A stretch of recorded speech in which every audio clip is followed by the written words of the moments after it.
Time sharing operating system, नाम ही है time sharing. तो जो ऑपरेटिंग सिस्टम का काम होता है वो सारा काम ये तो करेगा ही, लेकिन वर्क को टाइम के अनुसार शेयर करेगा। आइए हम इसको अच्छे से समझते हैं।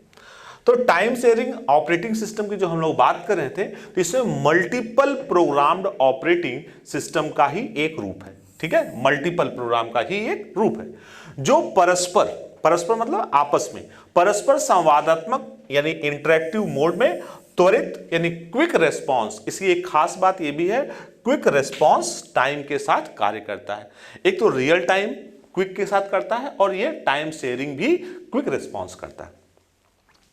आगे बात करते हैं कि टाइम शेयरिंग जो ऑपरेटिंग सिस्टम है, इसमें प्रत्येक यूजर यानी देखिए यूजर एक से अधिक होंगे, तो प्रत्येक यूजर के लिए एक क्रम में इन सीक्वेंस, जैसे कई यूजर हैं तो उनके लिए एक सीक्वेंस में समय यानी सीपीयू टाइम को एक समान मात्रा में एलोकेट करता है। यानी ऐसा नहीं किसी यूजर को ज्यादा समय दे दें, किसी यूजर को कम समय, नहीं, एक समान मात्रा में प्रत्येक यूजर को टाइम डिवाइड या एलोकेट किया जाता है। आगे बात करते हैं प्रचालन तंत्र की। तो इसमें प्रत्येक यूजर को सीपीयू द्वारा दिया जाने वाला समय टाइम स्लाइस कहलाता है। यानी जो टाइम है, जो टाइम इंटरवल है, उसमें जो डिवाइड करते हैं उसको टाइम स्लाइस कहते हैं। ठीक है, तो हमने देखा कि टाइम शेयरिंग ऑपरेटिंग सिस्टम में जितने यूजर होंगे सारे यूजर को हम टाइम वाइज टाइम एलोकेट करेंगे, और सबसे अच्छी बात है कि प्रत्येक यूजर को हम समय समान देंगे। और जो ये टाइम को डिवाइड किया जाता है, एलोकेट किया जाता है, इसको क्या कहा जाता है? इसको कहा जाता है स्लाइस, टाइम स्लाइस। क्या कहते हैं? Time slice. और यह टाइम स्लाइस 5 से लेके 5 से लेके 100 मिली प्रति सेकंड तक होता है। यानी अगर इसका बताएं रेंज बताएं तो रेंज हम 5 से लेके 100 मिली प्रति सेकंड तक होता है। ठीक, इसके बारे में और डिटेल में देखते हैं। तो अगर हम समझना चाहें कि 1 मिली सेकंड क्या है, तो 1 मिली सेकंड सेकंड का 1000वां भाग होता है। सेकंड का कौन सा भाग होता है? 1000वां भाग होता है। यानी इसका मतलब क्या हुआ? अर्थात 1 मिली सेकेंड इज इक्वल टू 1/1000, यानी 1/10⁻³ सेकेंड हम बोल सकते हैं। आगे टाइम स्लाइस की ड्यूरेशन की बात करें तो हमने वहां बताया था कि टाइम स्लाइस का ड्यूरेशन कहां से कहां तक होता है। प्रचालन तंत्र यानी ऑपरेटिंग सिस्टम द्वारा सीपीयू अगले यूजर को आवंटित करता है। मतलब से कई यूजर हैं, एक यूजर है दूसरे यूजर को एलोकेट करता है। जब कोई प्रोग्राम एग्जीक्यूट होता है, तो जो प्रोसेस था उसे प्रक्रिया कहते हैं। क्या कहते हैं? उसे प्रक्रिया या प्रोसेस कहते हैं।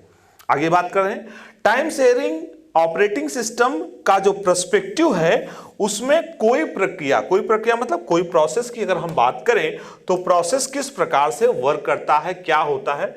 तो कोई प्रोसेस केवल दिए गए समय, जो एलोकेट समय है, उस पर ही एग्जीक्यूट होता है। यानी जिस यूजर को जो समय एलोकेट किया गया है उसी समय पर हुई वह प्रोसेस उस यूजर के लिए एग्जीक्यूट किया जाएगा।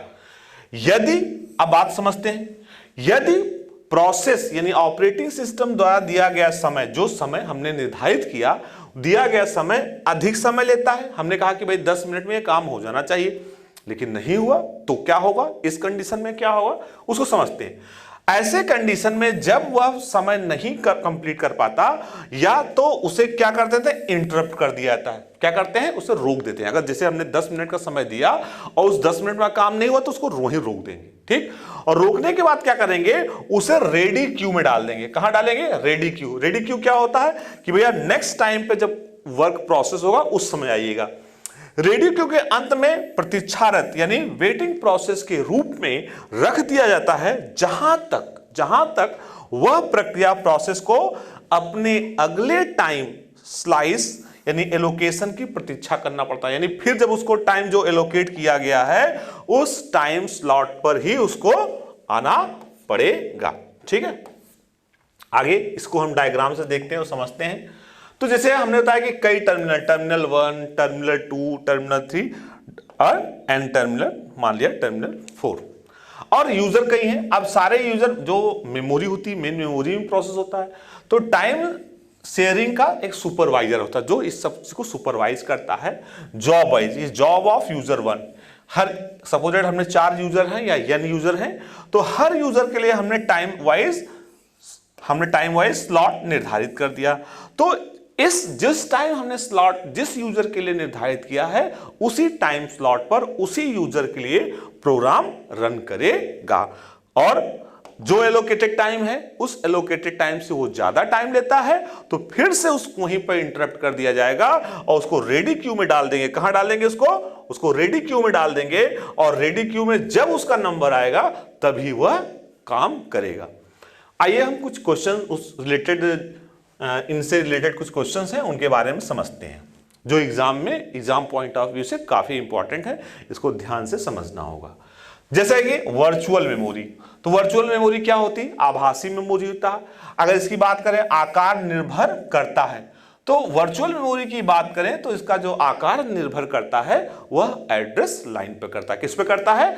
एड्रेस लाइन पे करता है। आगे बात करते हैं वर्ड प्रोसेसिंग। वर्ड प्रोसेसिंग क्या है? हम सभी लोग जानते हैं एमएस वर्ड प्रोसेसिंग है। स्प्रेडशीट हम सभी लोग जानते हैं, एक्सेल को स्प्रेडशीट कहते हैं। फोटो एडिटिंग उदाहरण है। यानी ये सब किसके उदाहरण हैं? बहुत आसान है, ये सारे एप्लीकेशन सॉफ्टवेयर के उदाहरण हैं। ये सारे क्या हैं? एप्लीकेशन प्रोग्राम्स हैं, इसलिए किसके उदाहरण हुए? ये एप्लीकेशन सॉफ्टवेयर के उदाहरण हुए। आगे हम बात करते हैं वह सॉफ्टवेयर जो कंप्यूटर से जानकारी एकत्रित यानी कलेक्ट करता है और उसे मैन इन द मिडिल यानी बिचौलियों को संचालित करता है। ठीक है, तो उसको क्या बोलते हैं? स्पाईवेयर बोलते हैं। इसको क्या बोलते हैं? स्पाईवेयर बोलते हैं। ठीक, आगे बात करते हैं परस्पर संबंध आंकड़ों यानी डेटा अथवा उन आंकड़ों तक पहुंचने के लिए प्रोग्राम के संग्रह कलेक्शन को कहा जाता है। तो ये डेटाबेस काफी इंपॉर्टेंट है, डेटाबेस मैनेजमेंट सिस्टम। ये डेटा जो डेटा है, data is collection of raw figure facts. Database यानी किस तरह से हमने उनको डेटा को सुरक्षित रखा है। मैनेजमेंट, उनको मैनेज कैसे करेंगे। सिस्टम यानी कौन सिस्टम उसको मैनेज करता है। ये दुनिया में अब ऐसा कोई भी ऑर्गेनाइजेशन नहीं होगा जो डेटाबेस को मैनेज न करता, चाहे एक छोटा सा शॉपकीपर हो और चाहे एक बड़ा सा किसी कंपनी का मालिक ही क्यों ना हो, डेटाबेस सभी लोग मैनेज करते हैं। ठीक है, आगे देखते हैं। आगे है आवश्यक डेटा, असंगतता, निर्भरता और अनागृत पहुंच यानी अनऑथराइज्ड एक्सेस की यहां बात हो रही है। गलत तरीके से कोई एक्सेस करे, संबंधित समस्त समस्याओं को कम करने की सुविधा प्रदान करता है। बिल्कुल सही आपने समझा, डेटाबेस मैनेजमेंट सिस्टम। इसमें डेटा कहां सुरक्षित होगा, किस तरह से होगा, कैसे एक्सेस करेंगे, सारी चीजें यहां पे की जाती हैं।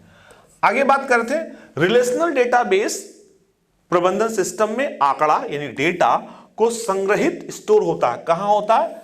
तालिका में। शुरुआत में डेटाबेस में ऐसा नहीं था। शुरुआत में डेटाबेस में फ्लैट फाइल हुआ करता था, टेक्स्ट फाइल हुआ करता था।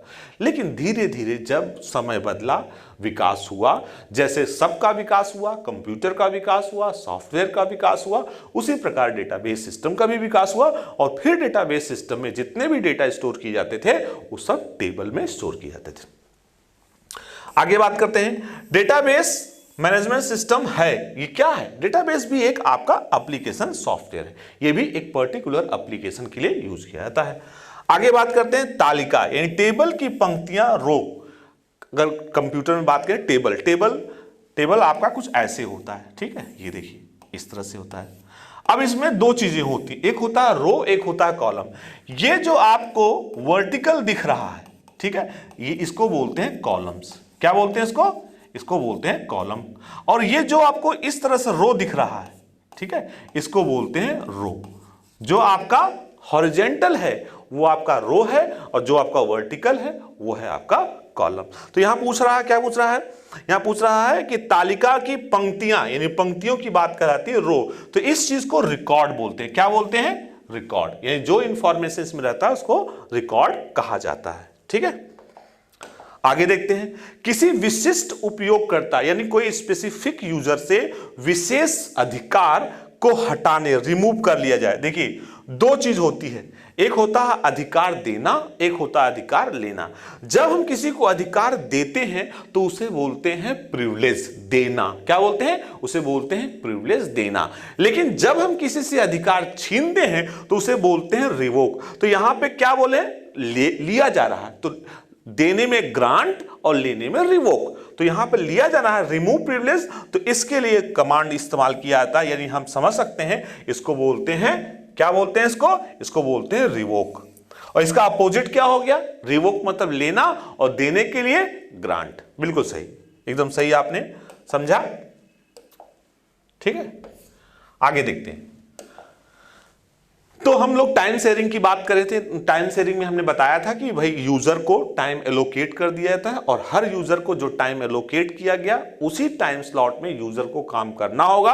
अगर पर्टिकुलर गिवन टाइम में वो अपना काम कंप्लीट नहीं कर पाएगा तो फिर से उसे क्यू में आना होगा। आगे कंटिन्यू करते हैं। तो टाइम शेयरिंग ऑपरेटिंग सिस्टम में उचित यानी उचित अनुक्रिया काल मतलब रेस्पॉन्स की बात होती है, प्राप्त करने के लिए जॉब्स को मेन मेमोरी से डिस्क में और डिस्क से मेन मेमोरी में स्वैप, ये हम पहले भी डिस्कस कर चुके हैं, स्वैप इन और स्वैप आउट। तो यानी इसमें होता क्या? स्वैप इन स्वैप आउट क्या? मेन मेमोरी से डेटा डिस्क में जाएगा या डिस्क से डेटा मेन मेमोरी में आएगा। ठीक है, करने की आवश्यकता होती है। भाई बिल्कुल सही बात है।